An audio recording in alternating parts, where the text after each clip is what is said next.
Yo, what's going on, guys? This is Mike Reed here. Welcome back to another toy review by yours truly. So today I am back with part 2 of my entire collection overview of my Bakugan Reboot collection. So on part 1, if you remember that, we looked at all of the cards, aka character cards, ability cards, gate cards and Baku cores. Looked at all that stuff, aka the more boring stuff.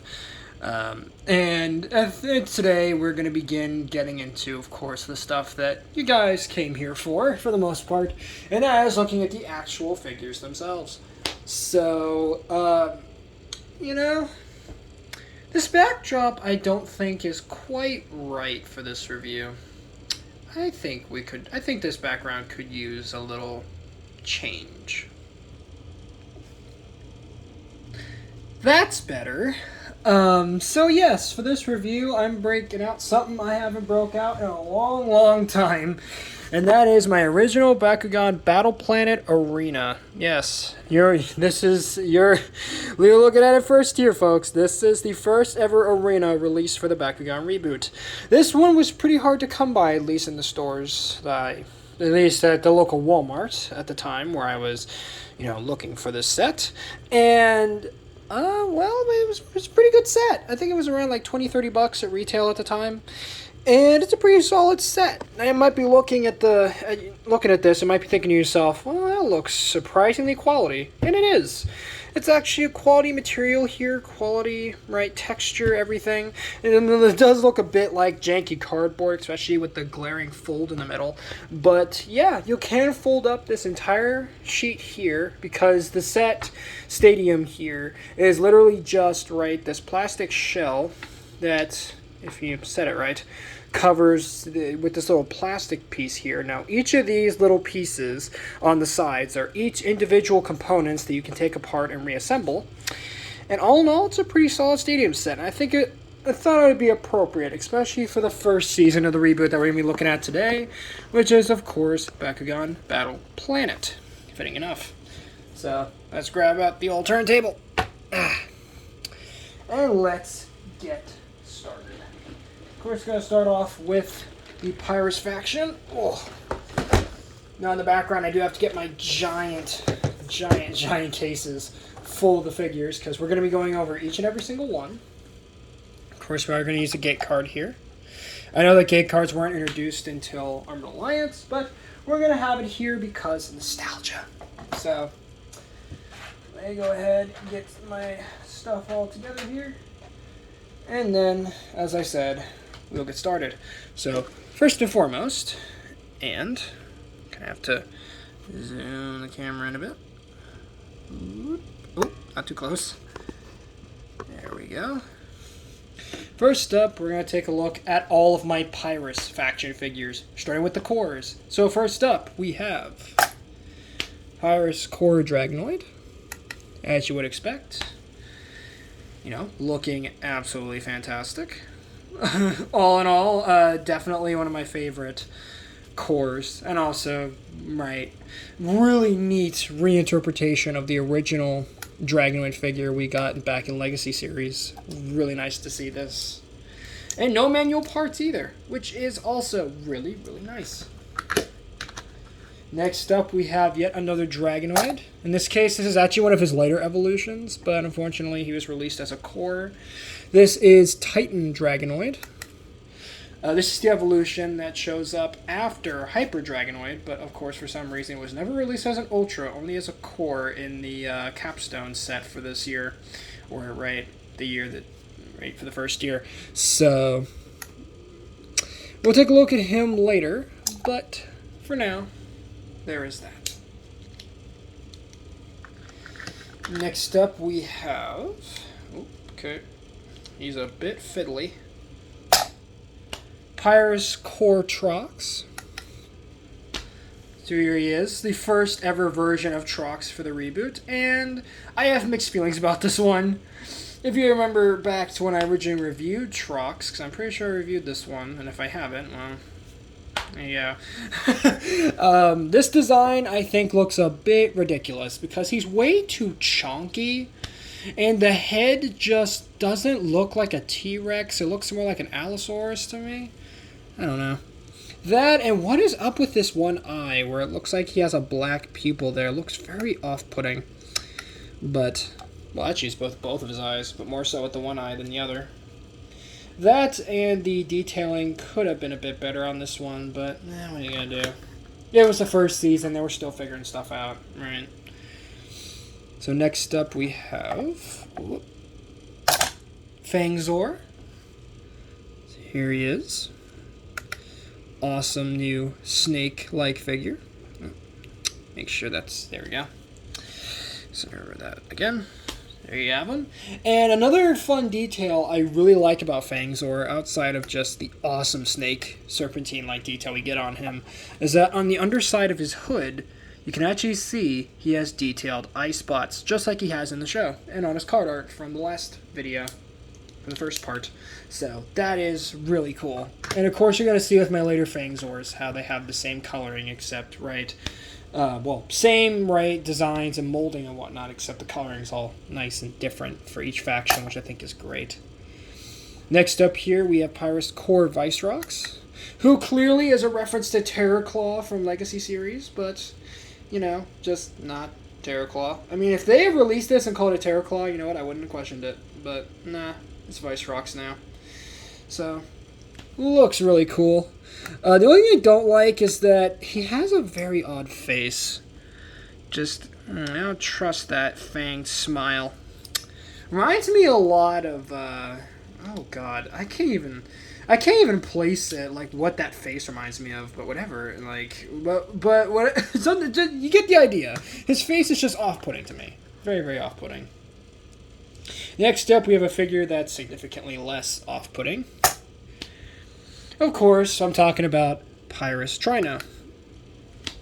And Trino's pretty neat. Of course, came out towards the latter half of Battle Planet's runtime.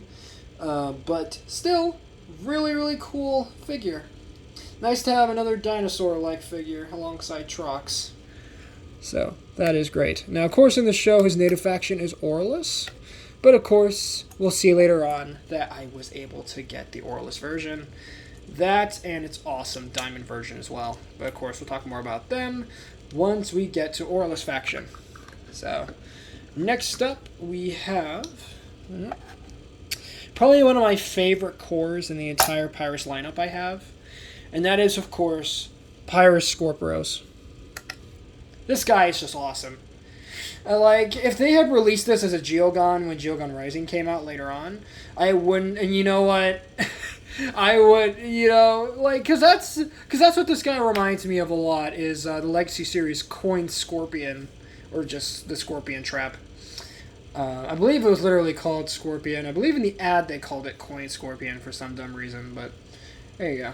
Really cool figure, and again, awesome reference to, right, previous Scorpion-like figures that we've gotten with the Legacy series. And I think Scorpros works super, super well. The only problem is that, at least for me, this is kind of a me problem. I don't have his Ultra, unfortunately. He did get an Ultra, but I was never able to find it. Bummer. Next up, we have probably one of the more elusive figures for the latter half of the reboot. Of course, I'm talking about Pyrus Fade Ninja, who, to me, reminds me a lot of Talion from Gandalian Invaders from the Legacy series season.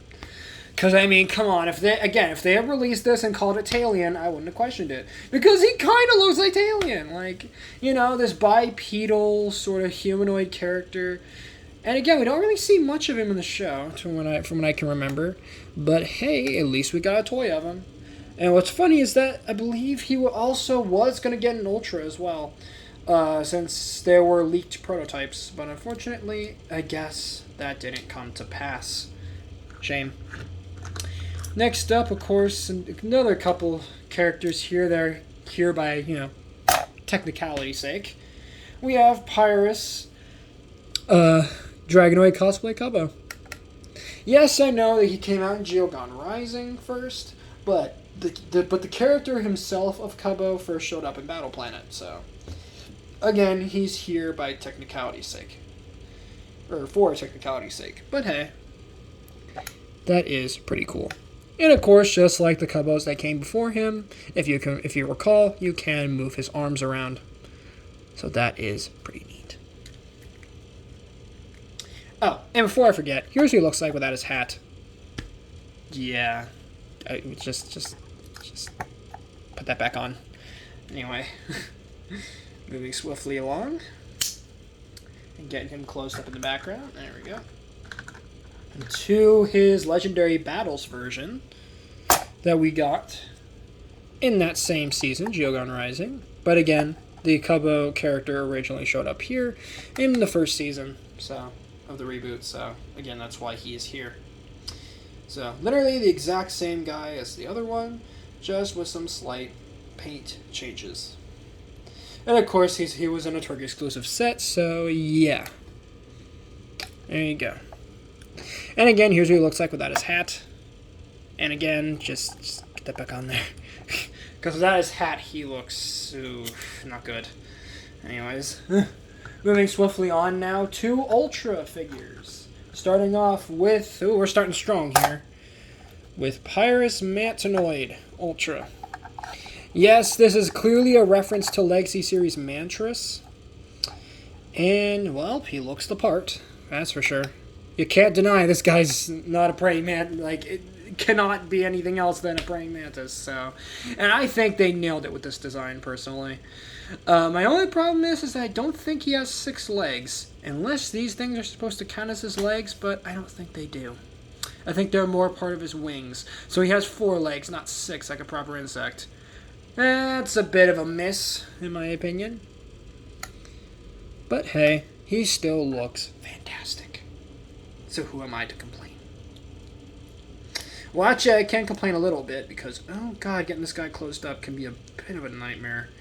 Because you have to move a lot of parts around and, shimmy things around and try not to break anything. Oh boy.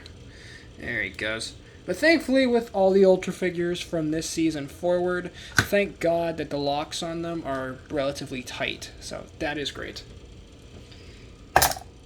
Next up here, we have Pyrus Maxitor. And sadly, this is the only faction I was able to get this guy in. But my god, I really like Maxitor.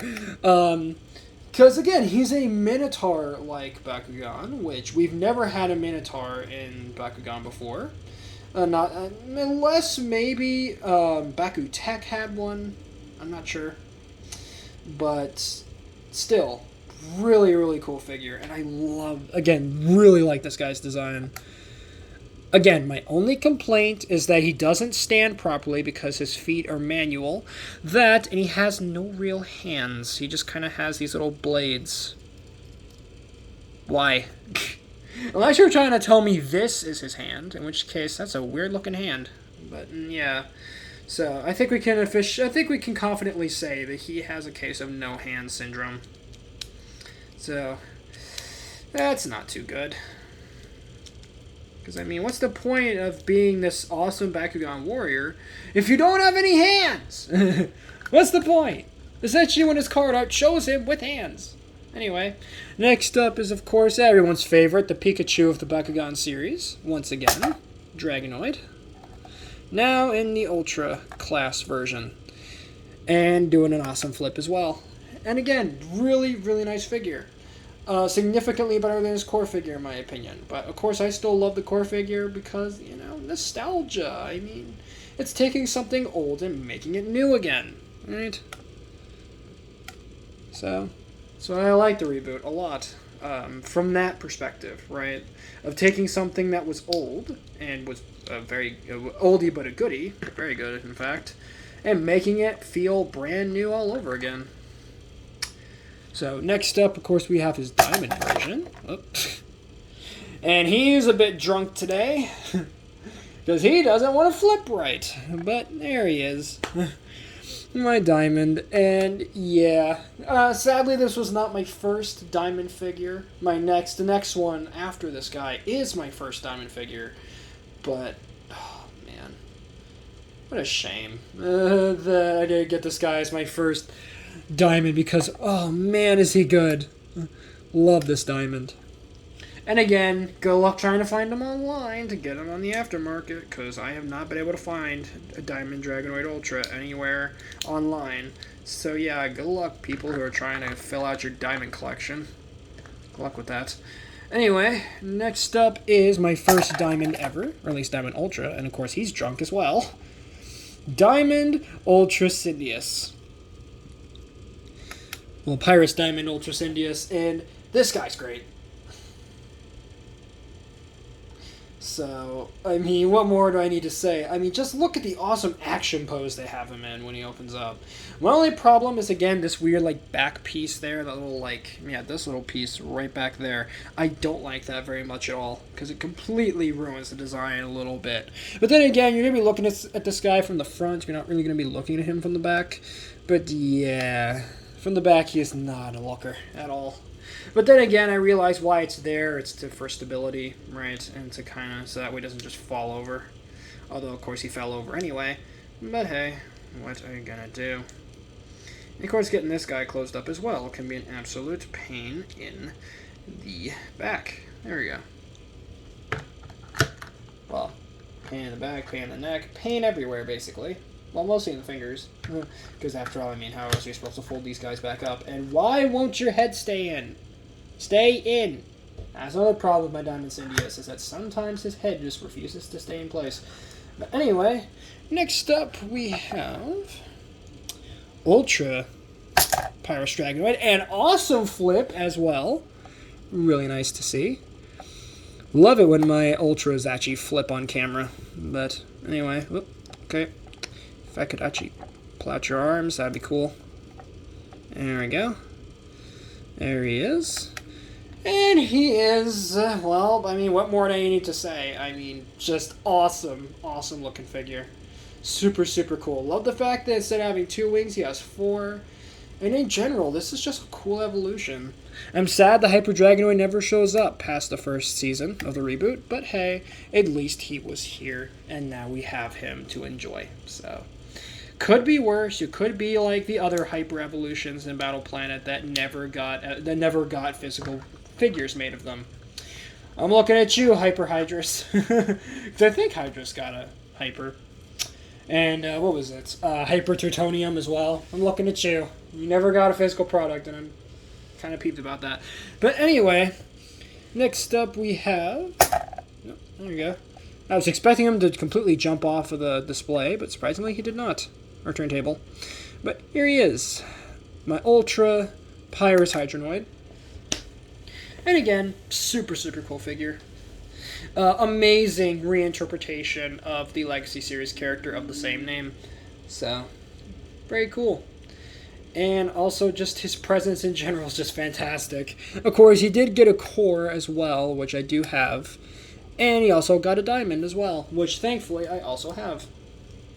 And once we get to him, I'll talk a little bit more about how lucky I was to get that diamond. And that goes for any of my diamonds, because, you know, because with most of my diamonds, I either encountered them, either they were the last one on the shelf, or, right, they happen to be, like, they happen to just be either just laying around in the store somewhere, because people just don't know how to put stuff back on the racks, do they? Shame. Anyway, next up we have Pyrus Ultra Serpentes, or Serpentes, how you want to call them. Including the show, they call them Serpentes, but I flip between the two, Serpentes or Serpentes. Either way, I feel that it's the correct pronunciation. Either one. But he looks awesome. Super, super cool figure. Of course, he's not my Aquos version, which, of course, I have huge, I have huge sentiments for, because after all, he was my first ever Reboot Bakugan figure I ever got. So, or at least in terms of Ultras anyway, he was my first one. And even after all these years, he still works, as we'll see as we get to him. So now we're down to the last 4 Ultras, and of course we're starting off again with one of my worst figures in terms of the fact that he just never wants to stay closed. That's right, this is my Pyrus Nobelius Ultra. Great looking figure. Just a shame that he doesn't close all that well. I don't know what happened here, but I think there's some QC issues with him because one front leg, and particularly it's this leg on this side of his body, as he turns around, this one right there, that never wants to stay closed when he transforms, which sucks. But you know what? At least the Aquos version I got later on is much, much better. Because he actually stays closed, for one thing. That, and he almost never gives me any trouble, so that's good too. Of course, getting this guy closed up can be a bit of a pain in the anus. So if this guy could actually just close up right, that would be really cool. That's all I want. Oh, come on. Just stay close, please. And quit fighting with me. Okay, there he goes. Sorry about that. Oh. Hey, the one leg is actually staying in. Huh. Right as I say that, it flops right out. Great. Thanks, Nobelius. Love you. Not really, because your one leg never stays closed. But anyway.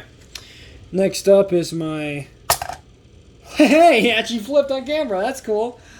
Pyrus Ultra Truncanius. Yes, that name is, very obvious, but hey, I like him.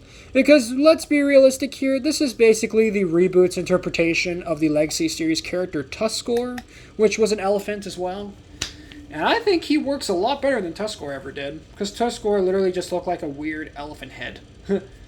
But this actually looks like an elephant, and it's great. I mean, you got the stocky legs, you got the big head, you know, the trunk right at the front. Just in general, he just looks great. But again, my only problem is getting him closed can be a bit of a nightmare. Because the way that you have to kind of swivel his legs around and pivot different parts to get them to close, it's really cool how they did it and how they were able to engineer this transformation. But getting it closed is just not fun. I'm sorry, it's not. But thankfully he closed on me, so let's move swiftly along to the next one, which is one that, again, I really do like. Of course, gotta get his manual parts open, or at least the ones I can access. Okay. Come on, there we go. Oh, never mind. Guess I can't open those, but... Oh. And he's drunk again. This is my Pyrus Ultra Kellion. If I can actually get him... Oop. Oh, come on. No. Cooperate with me. There we go. Pyrus Ultra Kellion. And... oh boy! I really do like this figure a lot. He's supposed to be based on the Gideon, which is a dragon horse type thing. I believe it's Chinese mythology. But very, very cool design.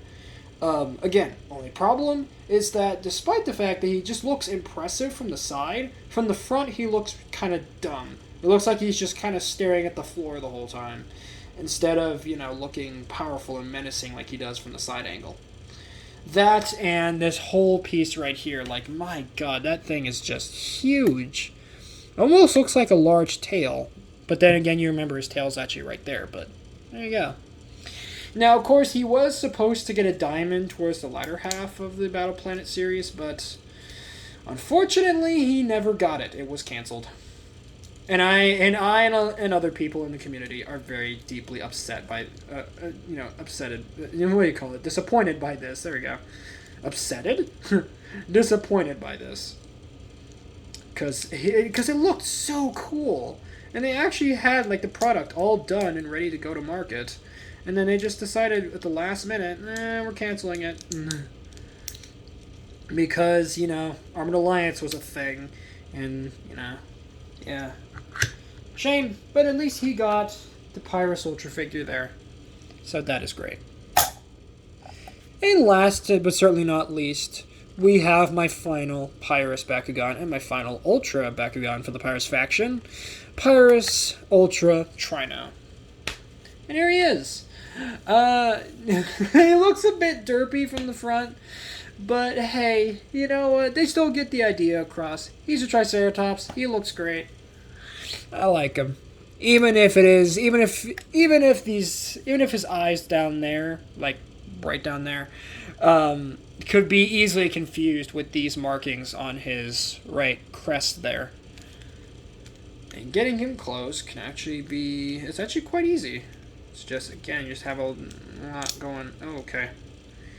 You just have a lot going on with this transformation in terms of, right, lots of pieces you have to hold down and then simultaneously folding another piece. It's just rough. Alright, so now moving into the Aquos faction. Starting with, once again, Aquos Dragonoid. And fun fact about Aquos Dragonoid, he is exclusive to the Battle Planet Arena set. So that's the only way you could acquire him. Other than that, there was no other way. So, super happy to have him.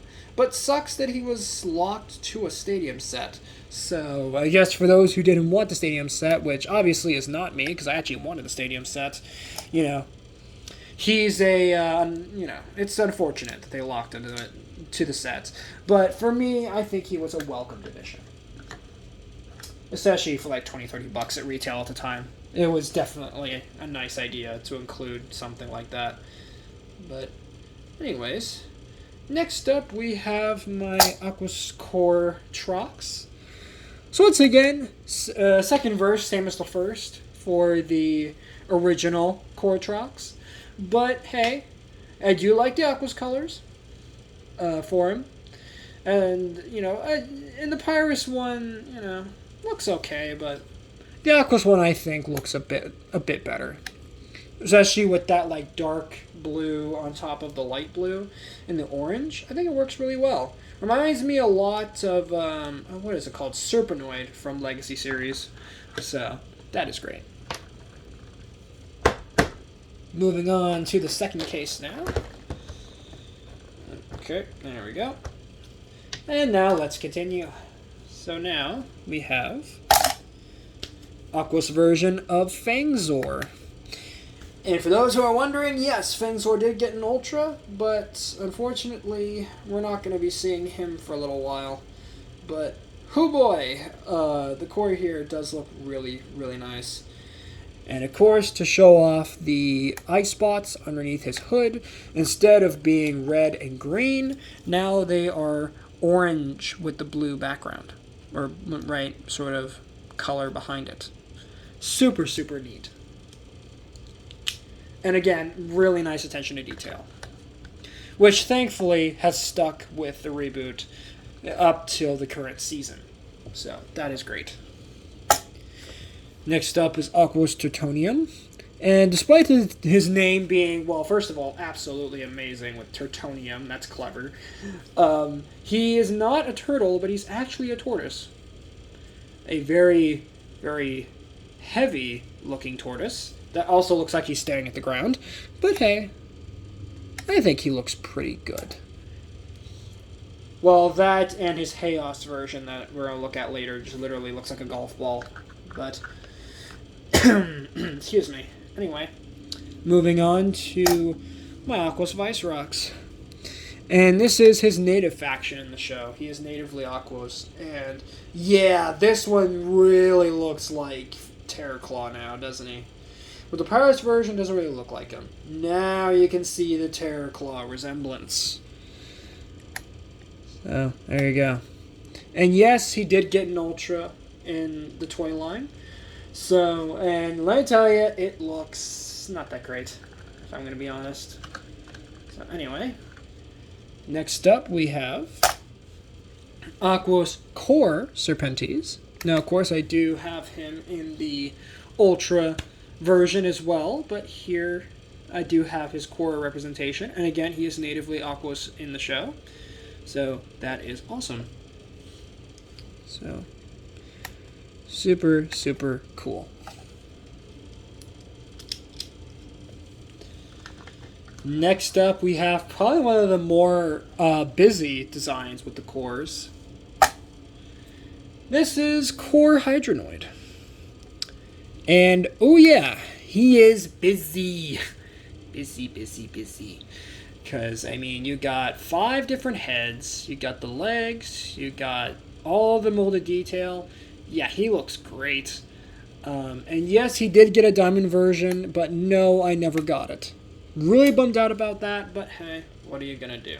At least I got the figure, and to me, that's all that matters. Now, of course, again, closing him can be a bit of a pain because you do have to close all 5 heads in a certain order, and if you don't do that, then it's not going to close right. So, there you go. But next up, we have Aquos Kubbo. This is the original version of the character.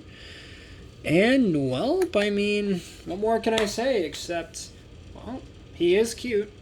That's for sure. Though I don't like the weird, creepy clown face we got on the back of his head. But other than that, looks pretty good. And once again, to show that creepy clown face, yeah, that is not a good look. Actually, looks like that one boss from Mario Galaxy, for those who know what I'm talking about. The weird snowball head boss. Reminds me a lot of that. But anyways, moving on to Aquos Core Fade Ninja, because yes, I do have this. And this is his native faction in the show. And unfortunately, I don't have his diamond. As cool as it looked, I don't have it. I'm really bummed out about that as well, but yeah, what are you gonna do? It's been a good couple years since Battle Planet came out, so who knows? Maybe it might come back in a later season, because it seems like with Evolutions, it seems like they're bringing back some of the older figures and reissuing them with brand new paint schemes and whatnot. So maybe Fade Ninja Diamond could come back, or Diamond Fade Ninja could make a comeback. So let us pray, or more so, I should be praying. Next up is definitely one of the more alien designs for the first season. Aquos Klopdor, who is clearly inspired by the Legacy series character Tentaclear, that was literally just an eye with tentacles on it. And it could flash a beam of light to blind enemies, type thing. But here with Klopdor, he's just an alien bat thing with a giant eye. And in the show, he fires lasers out of his eye, and they're usually seen in groups in the show. Again, super, super alien design. But that's why I love him, because he's probably the most alien design of the Legacy series, not Legacy series, of the Reboot lineup of characters here. So, really do like him. And of course his ball form just looks really neat too. Yeah, I think my turntable just died. So, be right back to fix that. Alright guys, apologies for the jump cut. My turntable literally just died mid-video. So, that's great. Just got some replacement batteries, and we are good to go again. So, where were we? Right, Ultras now. And we have, let's see, 1, 2, 3, 4, 5, 6 of them, I believe? Yes, 6 Ultras we gotta get through. So let's get started. Again, that was an interesting transformation. With, of course, Aquos Matanoid Ultra. And you might notice that, yes, on one leg, he doesn't really stand all that well. Yeah, there's some definite QC issues with this guy. But, hey, at least he looks the part. So, who am I to really complain? Yep. Oh, why is the speed changing? Okay. There we go. Oh, God.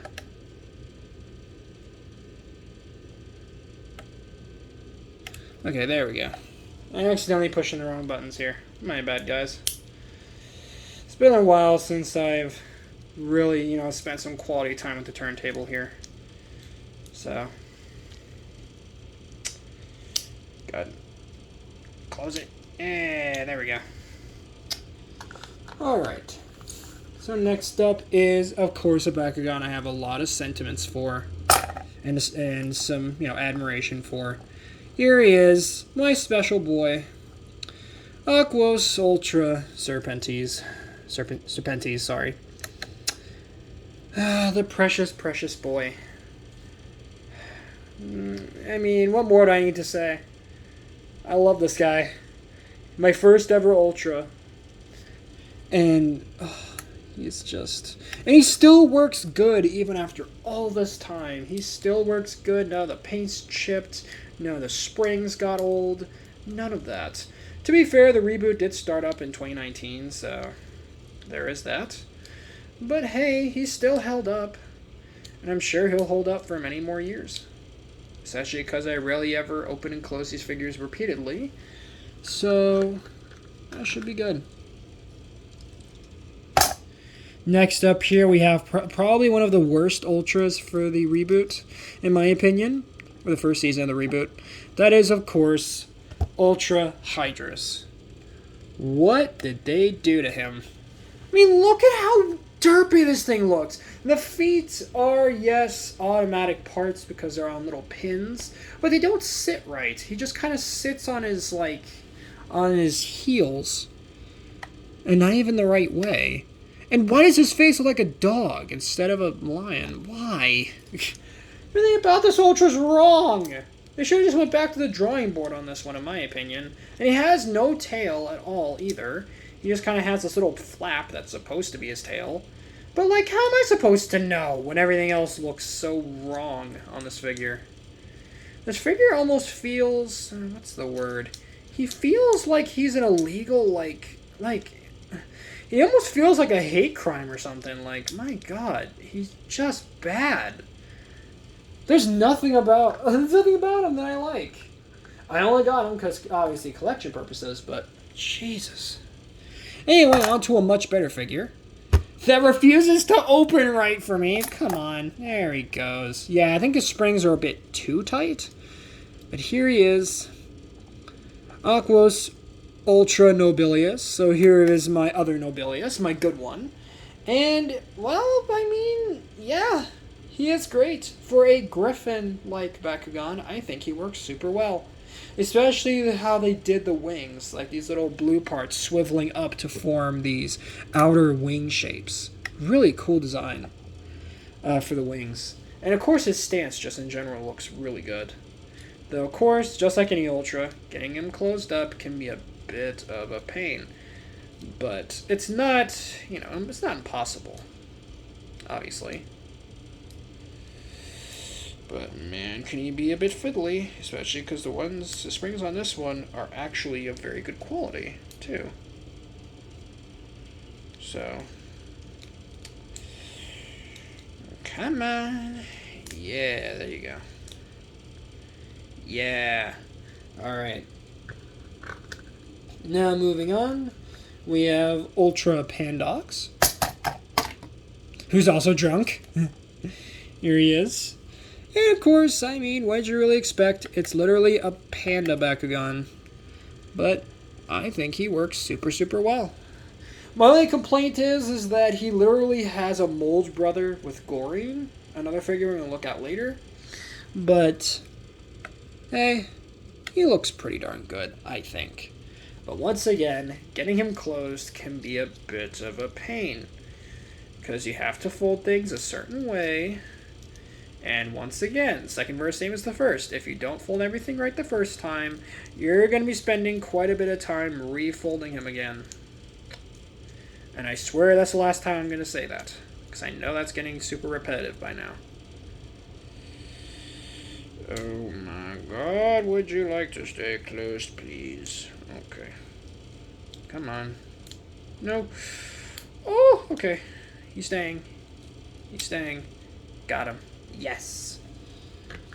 Alright, and last but certainly not least for the Aquos faction, we have, oh god, Diamond Ultra Hydronoid.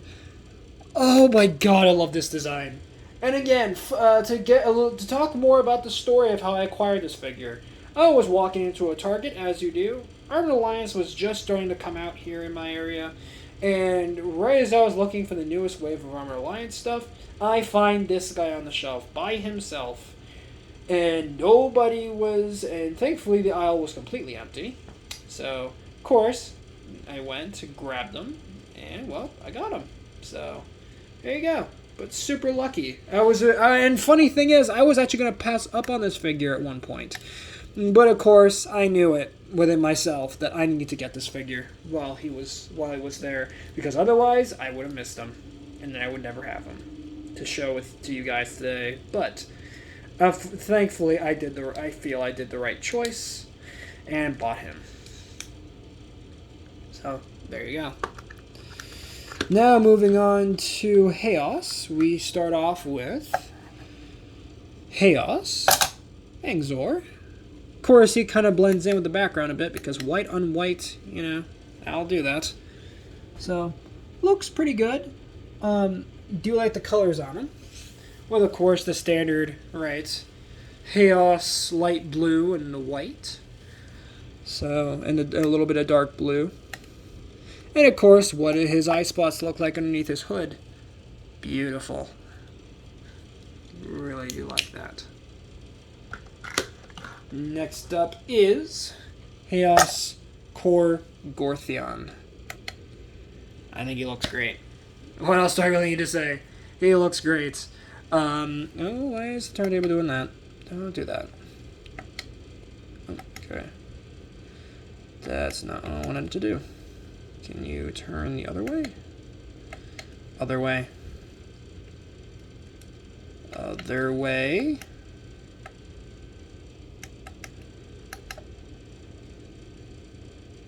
There we go. Okay, that's a bit too fast. Can we slow that down a little bit, maybe? You're kidding me.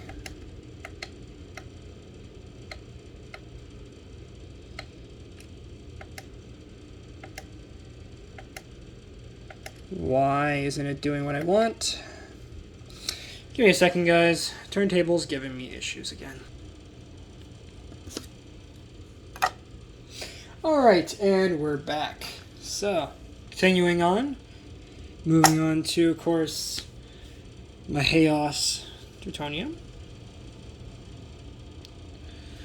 Looking glorious as always. I think he looks good. Other than the fact he kind of looks like a golf ball. But, what are you going to do?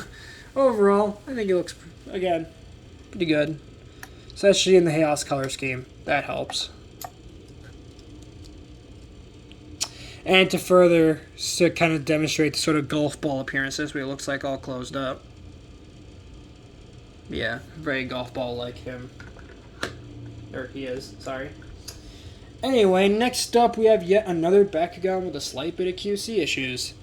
And that is, of course, as you can see right away, my Chaos Core Scorpros. As you can see, one arm doesn't have very good springs in it. And unfortunately, that makes him look extremely derpy when he opens up. So, and it's only on, of course, this arm. This arm's fine, this arm has the issue. And I think that's really kind of dumb. And of course, you can really see it when he's flipped upside down like this. As you can see, this one has the good springs. This one does not. And I have tried to get in there and fix the spring, but unfortunately, it's just out of my reach. I can't fix it, which is really a shame. But, I don't know. And I don't want to risk breaking him either, so he's just going to have to stay like that with a slightly dumpy arm. Anyway, next up is my Chaos Cornelius. And, well, but more than I need to say. He looks good. Really good. Excuse me. Now, a fun part of this figure that I do like is that on his shield arm, this one, he actually does have a molded hand in there. So it's not just a big chunk of plastic. He actually, let me get a close-up here so you can kind of see. See, you kind of have a little hand in there. You got like a little thumb and like 4 little fingers. Neat. Neat little detail.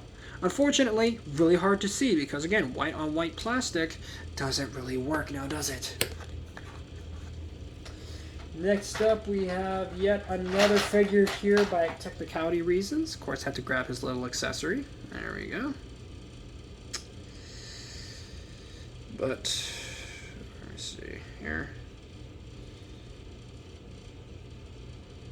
Here he is.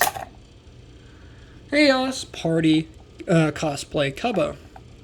Now, yes, again, I realize that he didn't come out originally in Battle Planet. But again, he is here by technicality's sake. Because, you know, yeah. But still, cool character. Cool figure. Really, really nice art for him. Well, on his card, I mean. And of course, translates very nicely into the figure itself. So that is really neat. And I also do like a little party hat accessory. Super, super cool. Unfortunately, I can't store him with it because he's a bit too big to fit in my little storage case I have off screen here. Anyways, moving on. Yet, once again, the worst Ultra Bakugan of the reboot, first season, of course. Back again in the new color scheme. Chaos Ultra Hydrous. Again, I ask, what happened here? You took a character that, again, looked super, super cool in the show and made him look absolutely ridiculous with his actual toy form. Why? Oh, and it doesn't help that in the original season of the reboot, aka here with Battle Planet, we never saw the toy forms in the show. None of them appeared in the show. And I think that that's really dumb.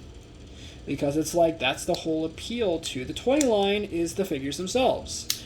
Why they didn't appear in the show upon, the characters being rolled out for battle, I don't know. But thankfully, Armored Alliance, they fixed this. So that is great. But again, Spin Master, what the heck were you thinking not showing the toy forms in the show at all? And that's pretty dumb. Next up, we have Ultra Nilius.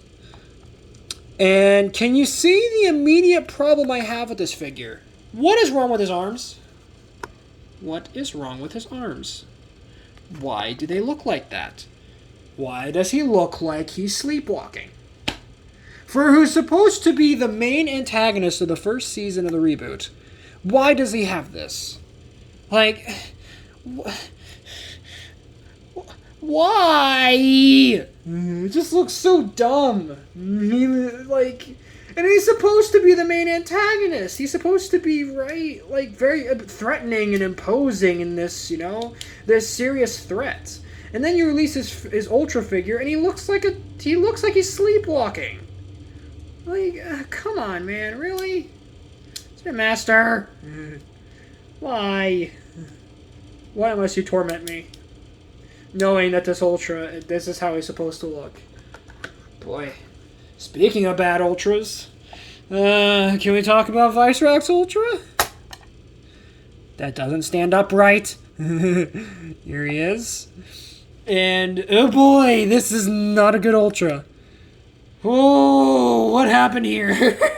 I mean, for starters, why does he have wings? Why does he have a neck? Why does his face look even more creepy? And what is up with this arm?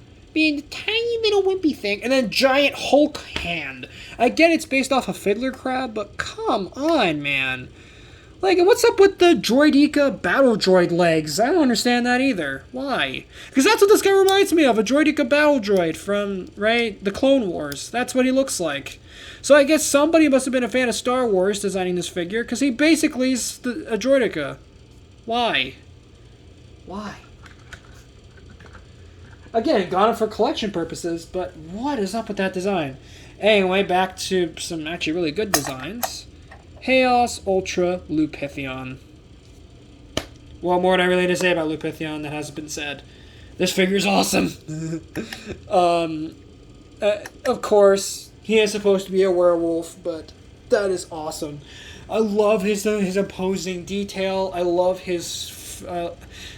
I love the fur details and his large, intimidating claws. Just everything about him just looks awesome. And the minute he got revealed, I knew I had to have him. Because, I mean, come on. With a design like that, how could you not want him? Because he is just super, super neat looking. Though, of course, the product shots early on did not really do him justice because his arms were completely posed incorrectly in product shots, which is great, I guess. But, Anyways, continuing on with the Chaos Faction, we have 3 more Ultras. And, okay, what happened here? Why are these figures all of a sudden popping open and over here? What happened here? Okay. Give me 1 second, guys. My Ventus Faction Bakugan are having some technical difficulties. There we go. Now moving on to, again, another great Ultra. Ultra Chaos Pegatrix. Of course, finish her transformation. There's quite a bit you need to do. Unfold her wings. Unfold the horn, and of course, unfold out her front legs. And this sort of, battle pose we got here for this figure looks really, really nice. Though what's interesting to me is that with the feet, they actually got a fairly significant redesign for the product for the final retail release, as her prototype had little flaps that would come out of the feet there, but for the actual retail figure, the flaps were cut. Literally, they were just completely cut off, and now it's just these little dome feet, and it's okay, why? But I'm guessing it's because her design was already busy enough that they just decided, you know what, we don't need that. We don't need to have the extra, flaps on her feet. It's just not necessary. And you know what? I can agree with that. That yeah, the manual parts are already a lot. There's already a lot of them. Just it's just yeah, you get the idea. Anyways, moving on to my Chaos. Ultra Dragonoid that decided to stand off of the stand. Great. You know what? Let's try that one more time, because I think we can get him to stand on the stand. Well, turntable here. Let's try that one more time. Nope, he's just not going to do it. Okay. I'm not going to force him. He just doesn't want to stand today properly. But here he is. My Chaos Ultra Dragonoid. And again, my one problem with him is that the springs on him are fairly weak, and and the pin that connects his legs to his body is a bit loose. So that's a bit worrying that this guy could possibly break in the future. That, and out of the box, his head was super, super loose. Though thankfully I was able to reset the spring within the neck just with with some tweezers. I was able to get in there and reset the spring into its proper position. And yeah, he works better now in the head region. But still a bit concerning that he just feels a little bit cheaper than my other figures. But the hyper version that I have here is not cheap in terms of the feeling. But oh man, the wings are a bit tight, and so are the arms. And get the horn out. There we go. And again, he looks really good. Same thoughts as with the original Hyper Dragonoid I got in Pyrus. So, pretty darn awesome. I don't think Hyper Dragonoid got a diamond. I might be wrong about that. But still, really, really cool figure.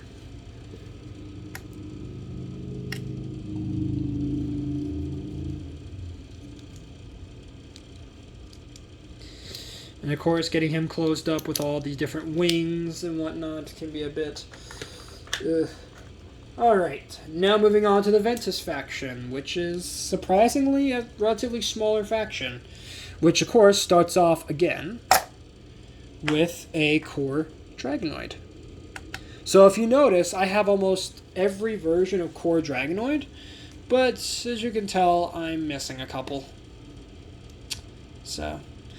here he is. Looks really cool, of course. Standard core Dragonoid affair. What more could you ask for?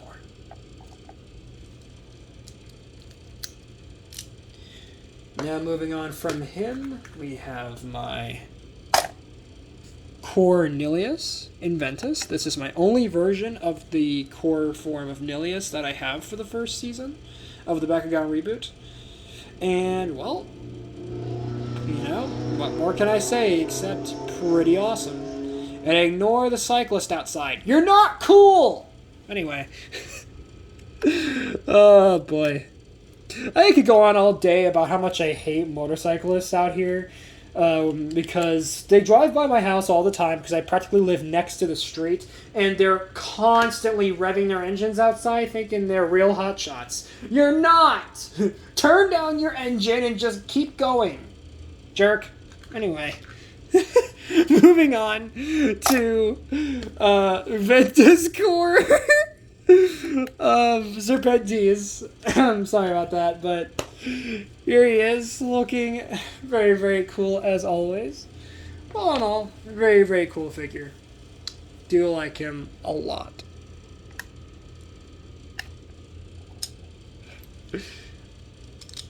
So,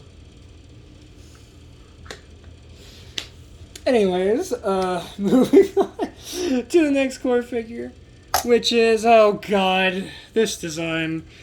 The original core Pegatrix. What happened here? Why is she obese? I don't understand. Why is he so chunky? It's supposed to be this majestic, Pegasus. What is this?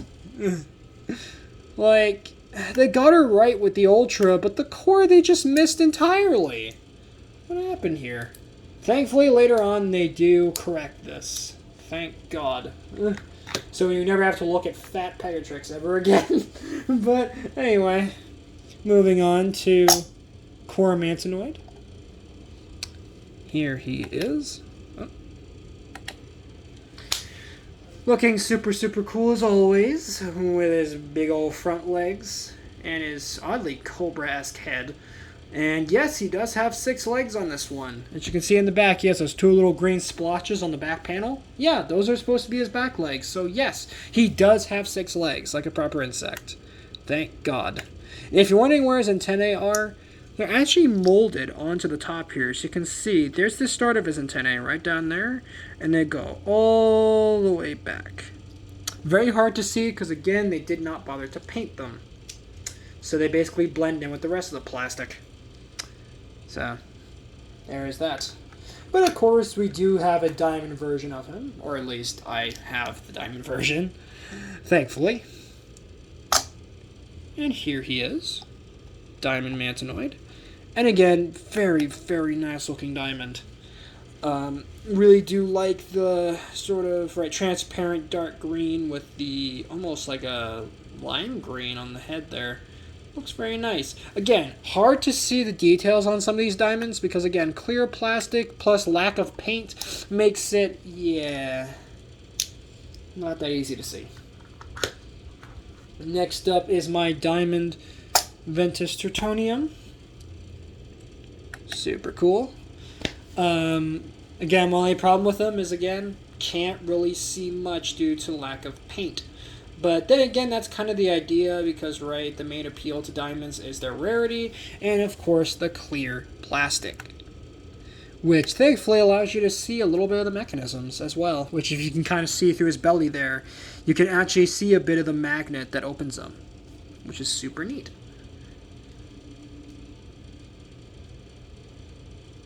So, close that up. And now moving on to my Ventus Cornelius. So, there he is. And, again, it's a really good looking figure. But, And it's nice that the sword is an automatic part. It actually has a spring in it, rather than being something you have to manually fold out like it would have been if this was released in Legacy Series. And also, don't think I haven't noticed the unintentional face on his chest, where his face is. So, that's kind of weird. A face on a face on a face. Faceception. Anyways, moving on to my Ventus Gorthion. There he is. Nice big chonky boy. And unfortunately, I do not have his Ultra. Because yes, he got an Ultra, but no, I was never able to get it. Shame. I don't see much of Gorthion after the first season of the reboot, which sucks, because he's a pretty cool character. Being, of course, a gorilla and whatnot. Thought he would have showed up more in the later seasons, but nope, he immediately got axed pretty much right after the reboot, so I'm guessing the reboot started. So, my guess is he just wasn't a very popular character. Shame. Oh, and also I got to mention for the Chaos Core Gorthion, that actually assists Native Faction in the show. So that is really cool. Moving on. Next we have Ventus Cubo here. And also for those who are wondering about his Native Faction, he is natively Chaos, but no, I don't have a Chaos Cubo. And yes, Cubo did get a diamond, and I don't have that either. God dang it. But curse you stores for not supplying the figures I wanted. But anyway, at least I got a majority of them, didn't I? So who am I to complain?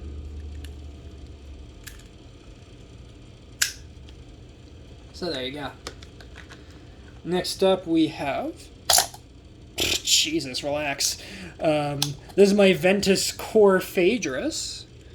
Super cool design. Again, very much based on a Chinese dragon. Yes, I do have her Ultra, and, well, it has much to be desired. I mean, it's a good figure, but it's just like, what happened? Anyway, so I think they nailed it with the core, though. And yes, they released a diamond of both the core and the Ultra, and now I don't have them. God dang it! Anyway. Alright. Anyways. Next up, we have my core Hydrous. And for those who are, again, wondering what's his native faction, he is natively Aquos. Never got his core version for Aquos, unfortunately. That sucks. But hey. At least with Bakugan Evolution, specifically with the Mythics, which the Mythic series is set out to re-release older fan-favorite Bakugan. At least the main character Bakugan, you know, Hydrous, Dragonoid, Gorthion, that sort of stuff. And, oh boy, they do have a Hydrous for that, and I'm definitely looking forward to getting it. If, of course, I can find Mythics in any of my stores, because, again, I don't think they have them. God dang it. Anyway, next up is Cornelius. Again, super, super cool design. His native faction, of course, is Aquos, but, of course, I never found his Aquos version. But, hey, at least I found the Ventus version. So, again, who am I to complain?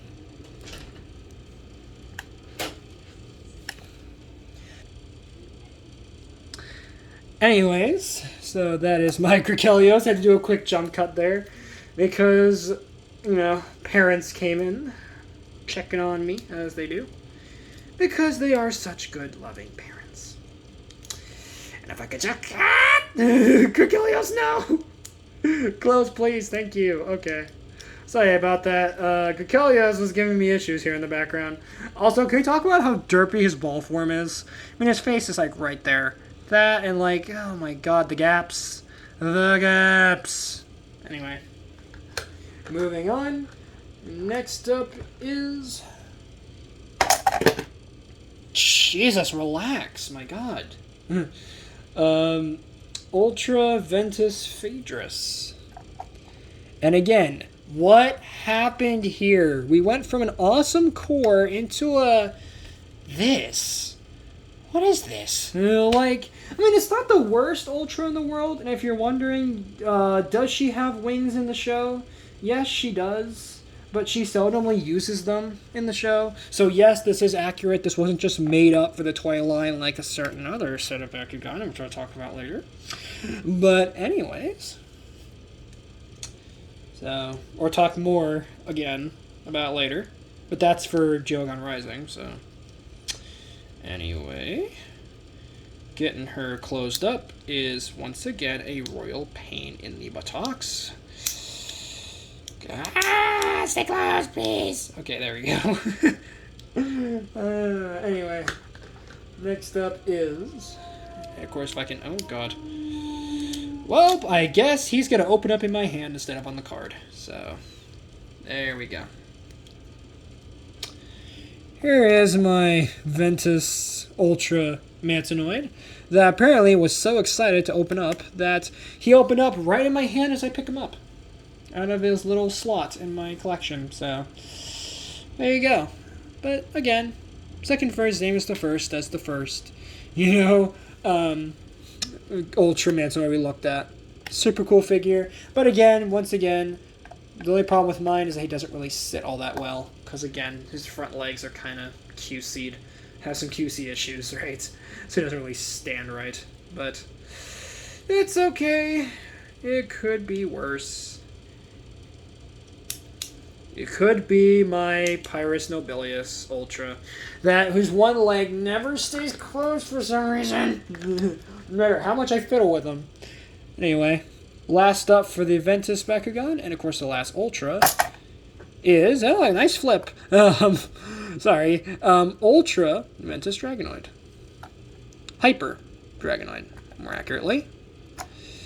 And here he is, in all of his busy glory. So there you go. Really nice design. And again, another addition to, I guess, the Hyper Dragonoid collection, if you will. So that is really cool to see. Do like that. And again, thankfully, none of my Hyper Dragonoids have any QC issues. Thank God. Now moving into the Orlus Faction, we start off with a bit of a banger here.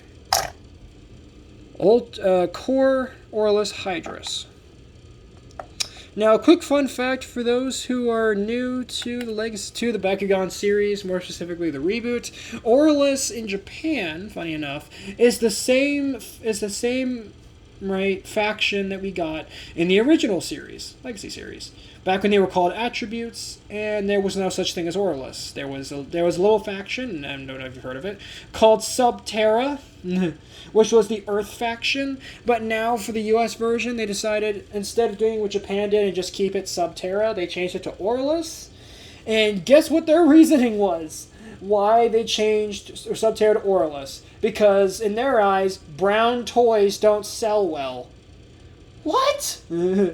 Like, how does that make any sense? Like, they could have just kept it Subterra and wouldn't have any problems. But no, they had to say, oh, it's Orlus, and it's this mysterious faction, you know, of gold Bakugan, and they have high B powers and whatnot. And it's like, okay, cool, but like, have you ever heard of Subterra? Anyway, so here he is. And again, I have mixed feelings about this one, despite the fact that he was my first core Bakugan I ever had for the Reboot. And that's mainly because he has no paint for his eyes. And also his face. Again, what is wrong with his face? His face looks so weird. It looks like a dog more than a lion. Really weird design there. Again, thankfully his later versions majorly fixed his design flaws he had here. And at least for his figures they did. So, thank God. Well, actually, on both fronts they fixed them. But anyway, next up we have my Orlus Fangs. And again, nice colors here. But, of course, what do his eye spots under his hood look like now? Well, instead of being light blue and white on the Chaos version, now they're gold and black. Very cool. Next up is Orlus Serpentes core, of course. Really cool core figure. Funny enough, I got him at the same time I found the Aquos version. So, there you go. So, I got them both at the same time. And both of them, again, are pretty cool cores. I do like them. Though, of course, the face is a bit weird. But, you know, what are you gonna do? And he has no real feet, either. He kind of just has a kickstand he stands on. Next up, of course, is my Trino. But this time, Orlus. And one set of legs doesn't have as good a spring as the other set. Again, major QC issue. And it sucks because this guy was released, I believe, originally as a single pack release. So making him even harder to find. But of course, I found him.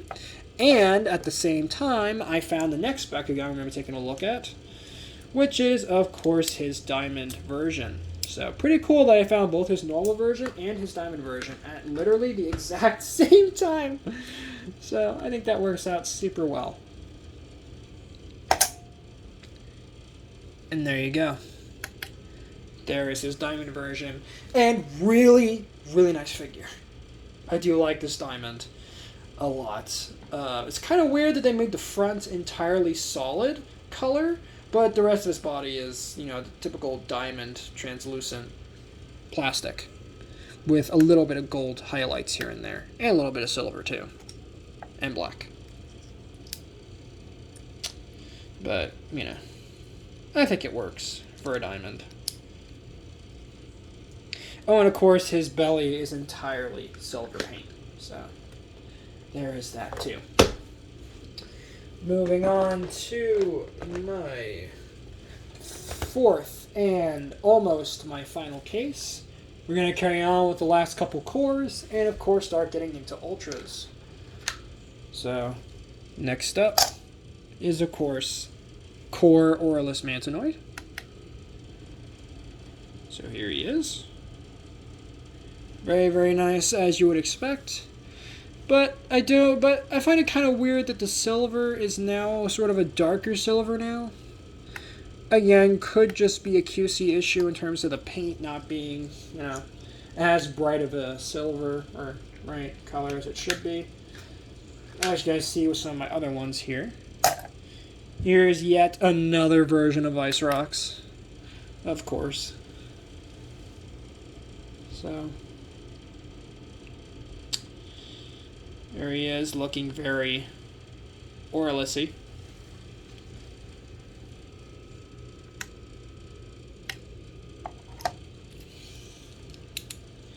Closing him back up. Now we're going to move on to yet again another, you know, sleeper hit design for me.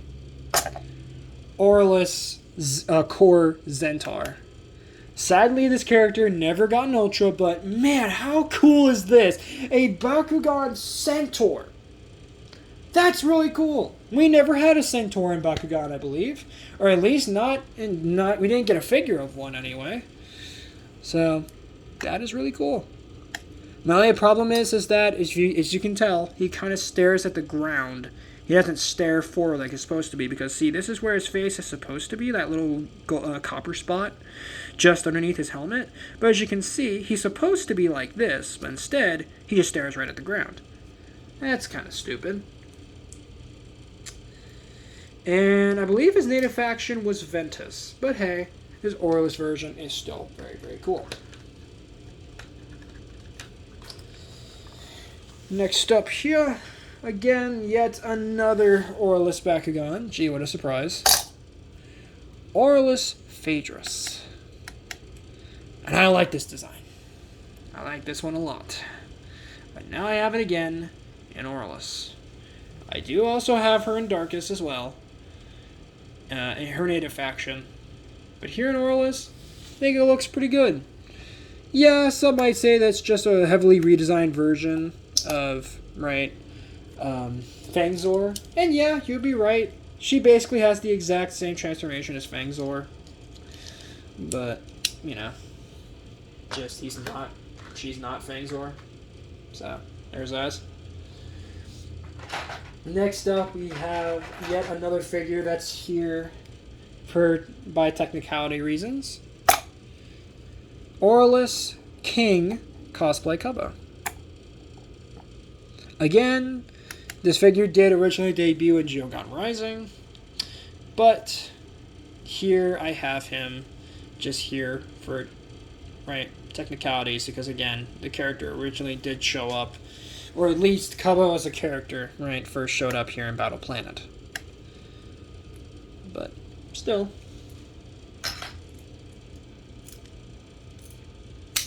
Super cool design, regardless. Now moving on to my Ultras, and we're going to start off with a banger. This is Orlus Ultra Dragonoid. Yep, yet another Legacy Series character getting a completely new adaptation for the reboot. And despite the fact he looks like he's trying to take a dump, he looks awesome. I love this design, and a lot of people can agree that he's probably one of the best Ultras for Battle Planet, just because his transformation is super awesome to watch. That and his Diamond version that he got later. really helps with his popularity.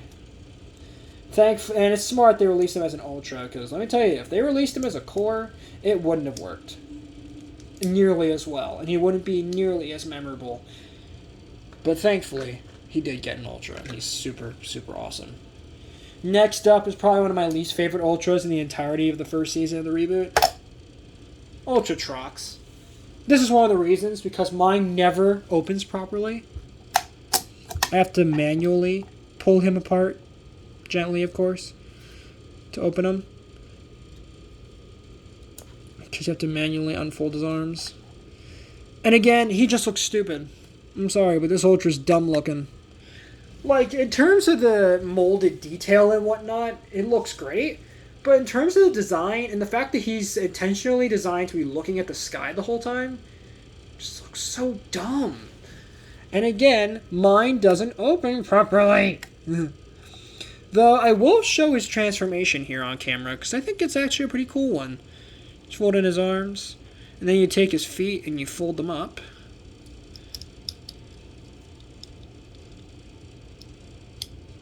And then you take the legs and you flip them all the way around. I said all the way. Now you have what essentially looks like a weird slug. And then you just take his head, well, his tail, flip it around, and you kind of plug it into a hole on the bottom. And then you stick his head back there, and there you go. Oh, make sure the tail stays in place, and there you go. Again, really cool that his legs flip all the way around. But still, just a shame that mine doesn't open right. Next up is yet again another Ultra that's a favorite of mine. If she would have opened right. Let's try that again. Because I know we can get her to flip on camera. So let me just fold her up real quick. And then we'll try her again. If you would stay closed. Thank you. Close enough. This is my Orlus Ultra Pyravian. I don't know what else to say other than this design's great. And also, yes, you're seeing that correctly. Her wingspan is bigger than a gate card. That's how big her wingspan is. And once again, I was super lucky to find her because she was the last one on the shelf when I found her at one of my local Walmarts. So, super lucky to have her. As, again, pretty hard figure to find. And yes, she does have feet right there. That little bit of molded detail, if I can just focus in on it. Yeah, all that right there, that's her feet and her legs. Again, wish they would have colored them so that way they would actually stand out.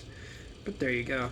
Yes, she did come out in other factions, but thankfully I got her in her native faction in the show. And, well, that's the only... Well, I mean, I don't need any more Pyravians than, of course, the one that shows up in the show. So, that's why I haven't gotten any other ones. That and I couldn't find the other ones. Or at least I couldn't find them at a good price that I was willing to pay for it. But anyway. Next up is yet again another... Oh, God. Ultra Vicerox here again. Friggin' Droidica from Star Wars. Again, like, conceptually, I kind of see the crab design, but again, whenever I look at this thing, all I see is the Droidicas from Star Wars. That's all I see. Because it's like, I mean, come on, especially with the legs. Like, you kidding me? And the way that he's intentionally made to pop open. Where the legs kind of, right, catch his fall as he's flipping backwards. It is kind of tricky to get this one to open up properly, but, hey, what are you gonna do? Coming down to the last couple Ultras for the Orlus Faction, we have, what a surprise, another Lupithion. This case, Orlus version. My first version of Lupithion that I ever got. My Chaos version I got later. But yeah, really nice design. Again, one of my favorites. Designs for the reboot. For sure. Again, my only problem is that in product shots, they had him looking like this, with his arms pulled back like that, when in reality, they're supposed to spring forward, not have them cocked back like he's trying to give you a hug or something. So, there you have that. Again, getting him closed can be a bit of a pain, but once you figure it out, he'll stay closed, so thank God for that. And last but certainly not least is probably the weirdest Ultra in the entirety of the Battle Planet series, in my opinion. And that is Ultra Clopdor. And here he is. What more do I need to say? Just like his core version, he is literally an oddball. I mean, just look at those large fangs on the front of him. The large bat wings, he got 4 of them. Large tail. The big staring eye. That, creepily enough, if you push a button on the side of the figure, check it out. His eyeball launches out of his head. And if you're wondering if this plays into the battling game at all, no, not even a little bit. It's literally just a gimmick. And funny enough, when the toy designer was interviewed for this particular release, and when he was asked about the eye launching gimmick, why it's there, he literally said, and I quote, that he put it there because he thought it was cool. First of all, based, but also, freaking why? I mean, this design is already just so alien, and then they had to add this. Really? Like, and what's funny is that, oh god, is that when I got him, and I got him in a set of other figures, his eye comes as a separate part. It's not even stored within his, like, you know, socket there. Just so weird. And I thought that maybe they were, and at one point I thought that maybe he was a dice roller, like the Legacy Series dice rollers, like a Mystic Elico and Mystic Chancer. But no. No. The only reason it's there is because, literally, as I said, from the toy designer, he put it there because he thought it was cool. Again, based, but why? Now moving on to the Darkest Faction. We have, of course, yet another Dragonoid, the Pikachu of the Bakugan series. Once again. And again, I do like this core color scheme they gave here. Especially the purple and the black. Really looks cool here. And reminds me a little bit of Vex Dragonoid, for those who remember New Vestroia with the Vexels. So, as the main antagonist for that season of the Legacy series. So, that is pretty cool. If that's what they were going for with that design. But anyway, next up, probably my favorite color scheme for Core Pegatrix, Darkest Core Pegatrix, or as I like to call her, Emo Pegatrix. Because, I mean, what more do I need to say? Purple and black and green. And I do like the blacks on this figure a lot because it makes her look less chubby. Although you can definitely still see a bit of the chub. But, you know. Thankfully, the later versions that we got for the reboot significantly improved the core figure that we got here. Because, let me tell you, not a good start for Pegatrix here. Not a good one. Next up is Darkest Hydrous, sorry. I was looking at my Ultra Halcor in the background, and of course, they both start with H, so Halcor. But anyway, Hydrous here, looking pretty solid, I would say. And for once, they actually painted his eyes, and you can actually see them. Those little green spots on his face. Well, those ones, those little tiny green ones right there. Matter of fact, I'll get a close-up, see? Actually colored in his eyes. That's pretty awesome.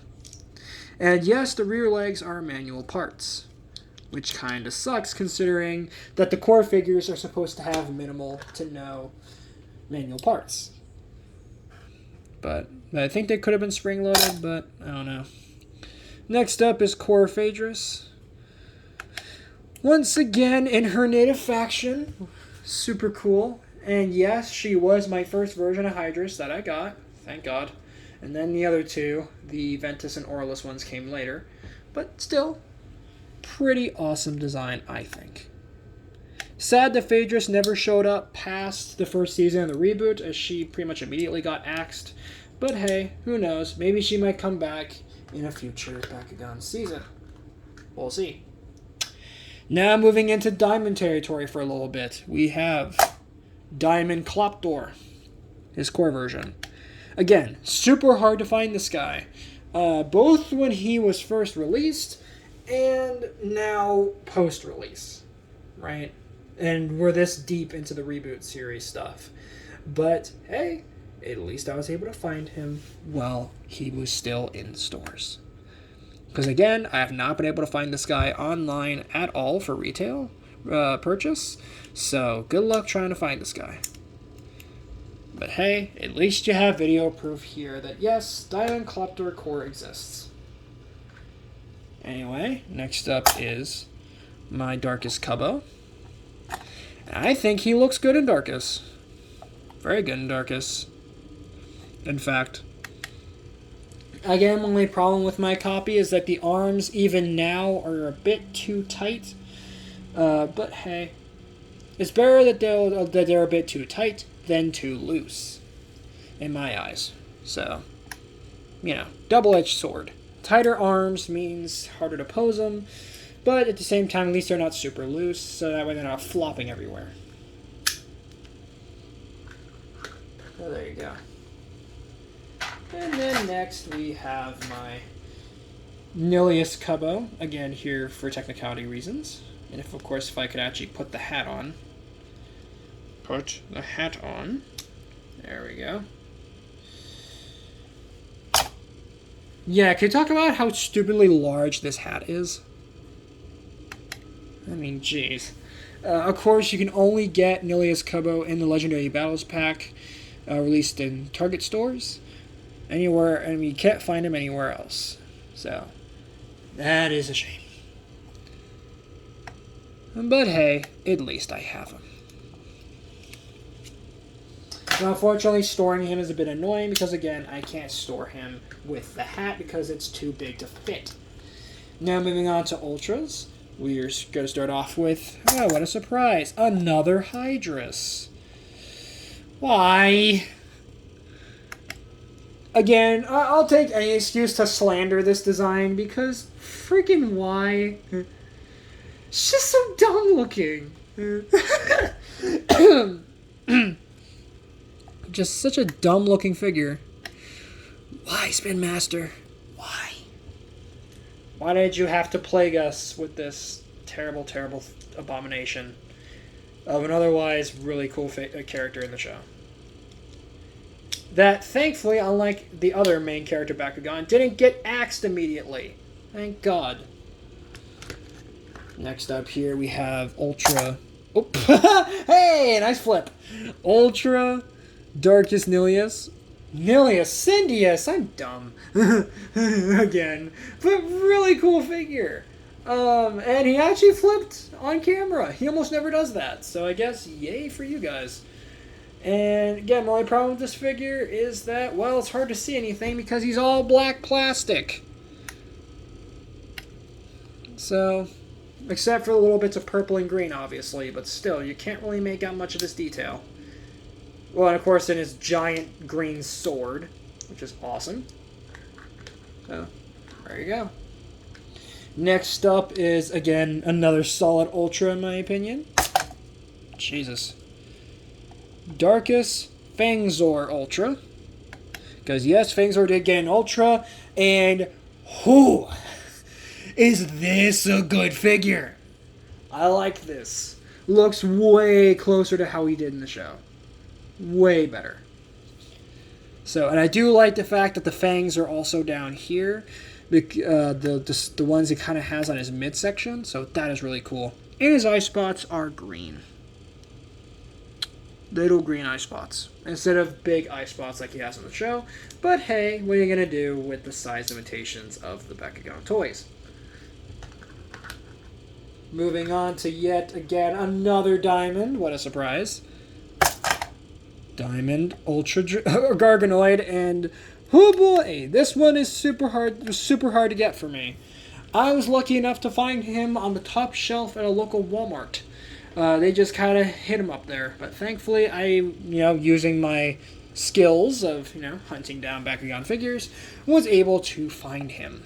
And good thing too, because if, again, I didn't look up there, I would have missed them. So again, my advice to all my Bakugan figure hunters, as I call them, well, not I, but, but that's what I like to call them. Anyway, to my fellow Bakugan hunters that hunt down diamonds and all that good stuff, make sure to check the top shelves of your stores, otherwise you might miss out on something very, very good.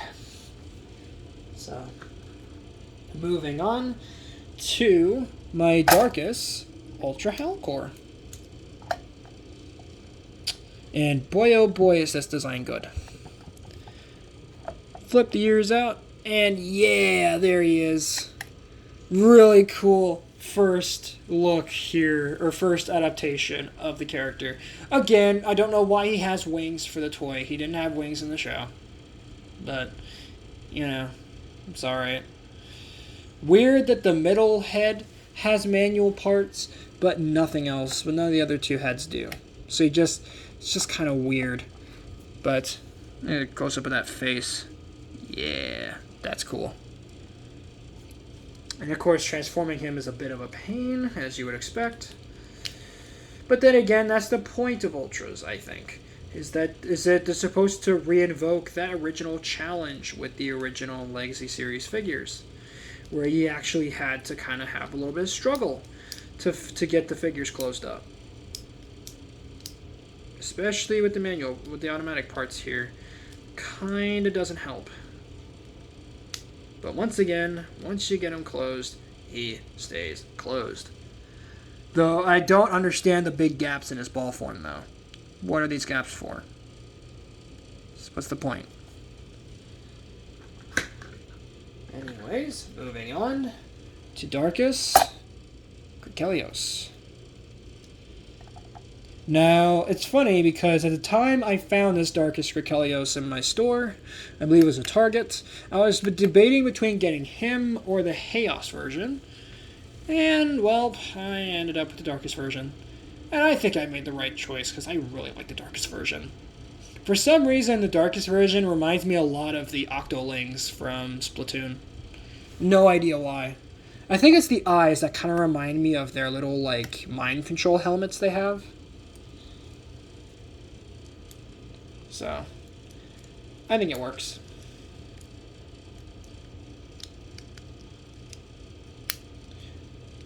Of course, getting them closed up is, oh, come on! There we go. Got them closed up. And now we're moving on to the last couple Bakugan for this video. Of course, gotta take a look at now. This is my 5th and case, which has only 2 figures in it, unfortunately. Jesus. Darkus Ultra Nilius. So, yes, I did get Nilius in his normal faction here. And yes, he still has the derpy arms thing again. But at least it's less noticeable because, again, black on black. So, it doesn't look as bad. But, oh boy. That arm thing still does not look good at all. It just looks really derpy and weird. But hey, what are you gonna do? And also, for some reason, both heads have the same eye color, which is weird because in the show he had different eye colors. Orange for one side and then green on the other. So that's kind of weird as well. They didn't bother to color the eyes different colors, but again, thankfully later versions of the character did fix this issue. So thank goodness. That, and he's not really the main villain anymore. He's now kind of like a... How do I say this? He's kind of like a supporting character now in the show. Interesting how that worked out. First season, he's the main villain. Everything onwards, he is just a supporting character. Weird. And last but certainly not least, we have... Jesus. Darkest Ultra Green.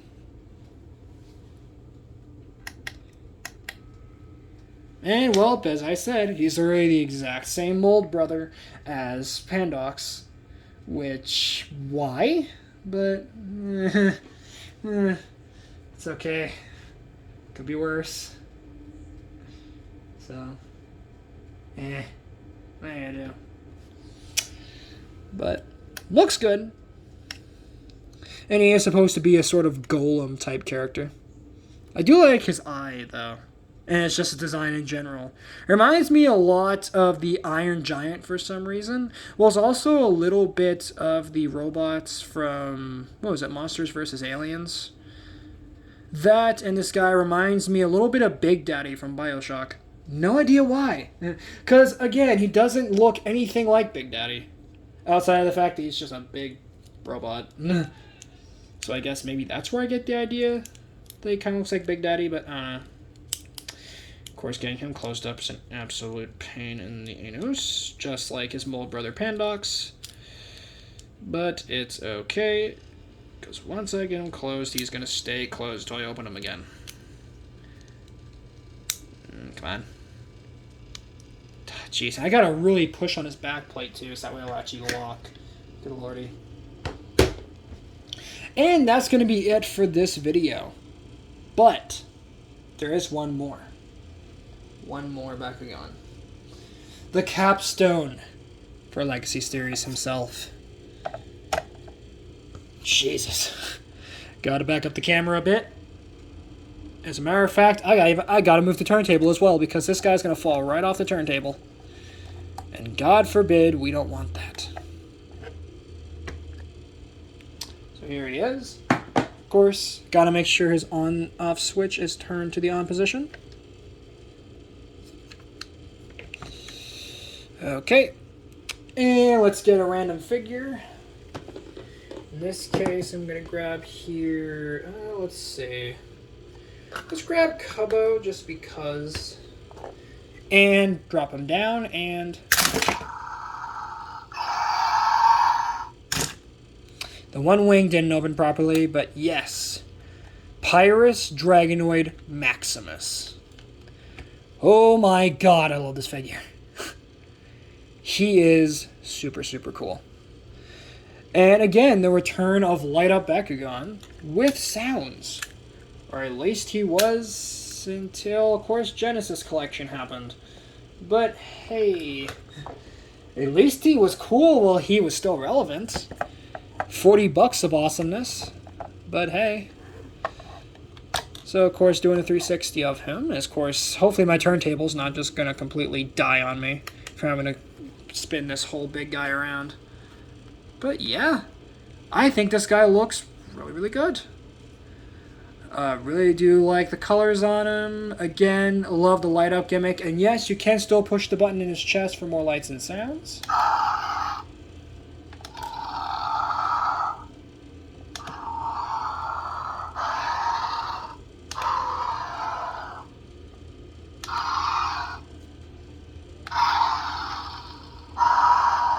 So that is awesome. That, and every time he opens up, he gets a new sound effect.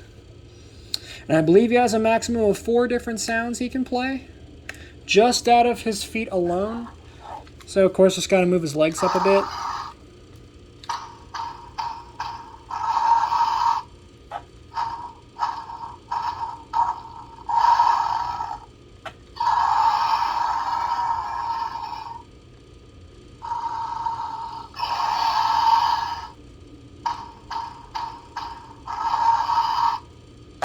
So that is super awesome. Again, $40 for this figure retail at the time. Very, very cool figure. And that is going to wrap it up for this review on the Battle Planet segment of my entire Legacy Series, not Legacy Series, Reboot collection. Again, so many awesome figures and an amazing start for the Reboot. But then again, did I really need to tell you guys that? Because I'm pretty sure you guys already got that idea from how much I've just been gushing over these figures and how much I love them. So, and if you're wondering for Dragonite Maximus what kind of batteries he takes, If you don't remember from my Dragonite Maximus review, definitely go check that out. It's up on my channel right now. It's been up there for a while now. But you can see there that, yeah, he takes 3 AAA batteries. Not 3, 2. I'm dumb. 2 AAA batteries to power him, so not too bad. I don't know why I said 3. But yeah, he takes 2. And, of course, from there you can see my initial thoughts on the figure, which, of course, are extremely positive, as you would expect. And dang it, his one arm doesn't want to stay. That's another problem with this figure I have. Sometimes he doesn't want to stay. But there you go. So with that, guys, that's going to wrap it up for this review, for this episode of the Bakugan Reboot Collection complete recap, I guess, if you will, this complete overview of my collection, right? If you did enjoy this one, please make sure to drop a like on this video, subscribe if you're new, and ring that notification bell so that you guys are notified for all my uploads. Later, Read Squad, and have a good one, and see you in part 3 of my Reboot Collection overview. Thank you for watching.